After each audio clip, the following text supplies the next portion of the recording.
18. domoznanski večer v knjižnici na Sotočju je bil tokrat posvečen antropologinji v Paragvaju, domačinki iz Medvod, Branislavi Sušnik. Tokrat so njeno podobo osvetlili s pomočjo režiserja Matjaža Žbontarja, ki je o Sušnikovi posnel film Branka Šamanka in antropologinjo Marijo Mojco Terčelj. Medvoščani s pomočjo Barbare Pregelj in njene založbe Malinc antropologinjo Branislavo Sušnik počasi ponovno vračajo v Medvode, njen rojstni kraj. Leta 2010 so sicer v medvoški knjižnici že pripravili razstavo ob 90. obletnici njenega rojstva, tokrat pa se vrača še bolj intenzivno.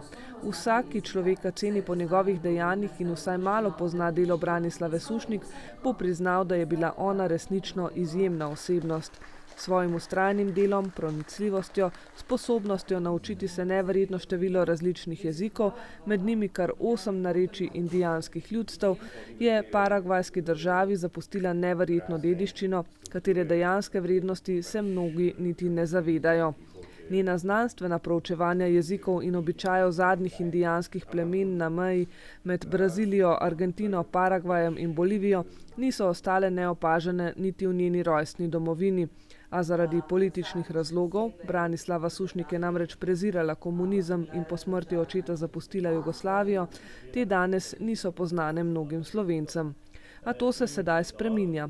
Kvaliteta njenih raziskav je tista, ki Branislavo zaznamuje in ob skorajšnji 100-letnici njenega rojstva jo prek projekta ponovno spoznavamo tudi v občini Medvode, tokrat tudi z antropologinjo Marijo Mojco Terčelj.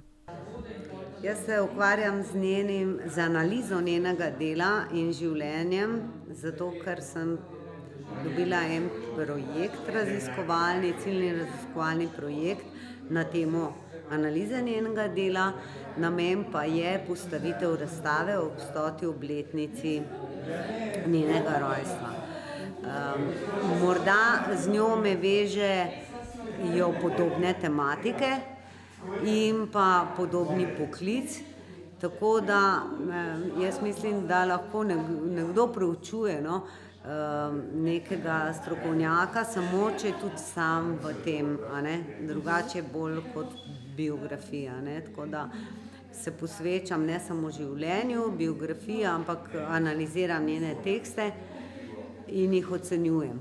Obiskovalci tokratnega domoznanskega večera so Branislavo Sušnik in njeno delovanje spoznali prek izjemnega dokumentarnega filma režiserja Matjaža Žbontarja z naslovom Šamanka Branka, ki mu je njeno delo predstavila umetnostna zgodovinarka Irena Mislej, ki je del svojega življenja preživela v Argentini. Takih žensk je malo na svetu, ki študirajo tako zanimive stvari, kot so recimo uralo-altajske jezike, kapadokijske klinopise, ki zna toliko jezikov in ki jo zanima natančno to, kar tudi mene, antropologija in arheologija ustvari.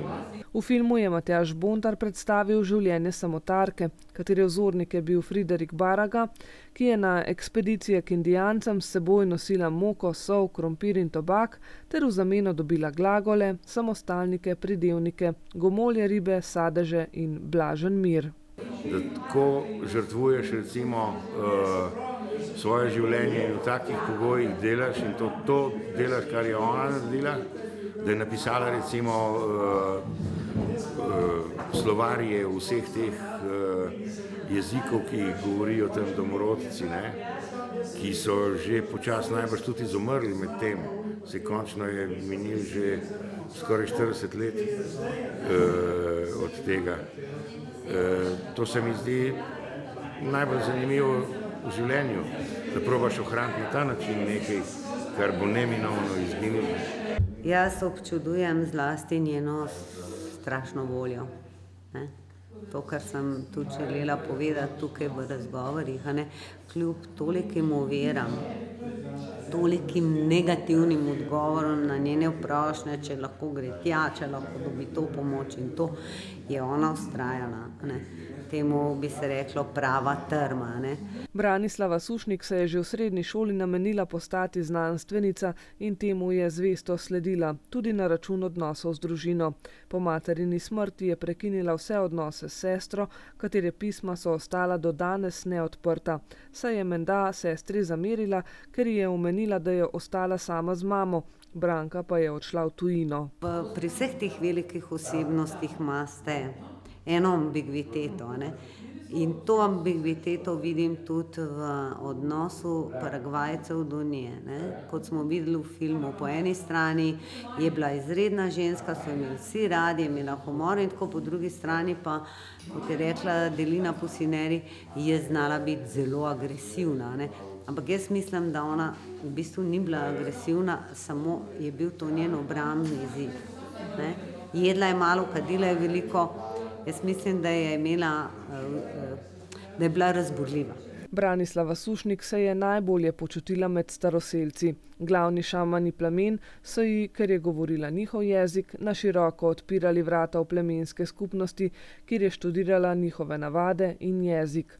Tonsko je snemala in fotografirala običaje ter v paragvajskem Asuncionu ustvarila enega najlepših in najbogatejših etnografskih muzejev v celi Južni Ameriki.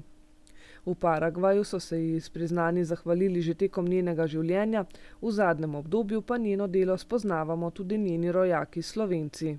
Če bi morda to izvedli ob njeni 90-letnici ali pa 80-letnici ali pa ob njeni smrti, bi imeli veliko več pričevalcev. Tako pa, jaz mislim, da je še vedno čas, da jo bomo znali ceniti, da je pa mogoče sploh prej ni bil čas, ker še danes vidim, da ko posežem ali pa ko kdo poseže na te nivoje tistega zgodovinsko-političnega ozadja, je morda vsaj do danes bila to tema, ki je zelo delikatna. No. Morebiti bodo tovrstni projekti, kot je bil tokratni v knjižnici, in vsi dogodki, ki bodo v Medvodah in v Slovenskem etnografskem muzeju potekali ob 100-letnici rojstva Branislave Sušnik, končno dali vrednost njenemu znanstvenemu delu in sprejeli, da sta stroka in srce pomembnejša kot politika. Zadnji in sklepni del projekta Branislava Sušnik med vodami se bo torej odvil prihodnje leto.